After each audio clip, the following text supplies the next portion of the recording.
একটা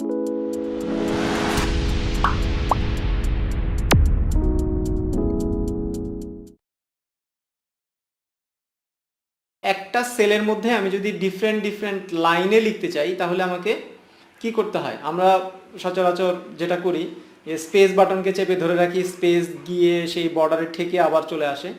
এটা যখন আবার সেলটাকে বড় করি ছোট করি তখন আবার এই টেক্সটটাকে আবার রিঅ্যালাইন করতে হয়। সো আমরা এই স্পেস বার না দিয়ে আমরা অল্টার এন্টার ব্যবহার করে এই টোটাল কাজটা করতে পারি। চলুন একটু দেখে নেই।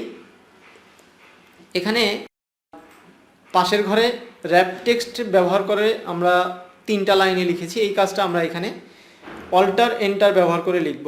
যেমন নেম SHADON সাধন কুমার দাস, অল্টার এন্টার যখনই আমি প্রেস করছি তখন একই সেলের মধ্যে নিচে লাইনে চলে আসছে, সেখানে আমি লিখতে পারবো মোবাইল, এবং অল্টার এন্টার যদি আবার প্রেস করি তাহলে নিচে চলে আসবে ডেট অফ বার্থ।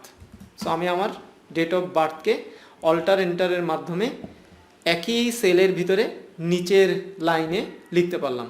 যখনই আপনাদের একই সেলের মধ্যে ডিফারেন্ট লাইনে লেখার প্রয়োজন হবে, অল্টার ধরে এন্টার দিলেই সেই কাজটা আপনাদের জন্য সহজ হয়ে যাবে।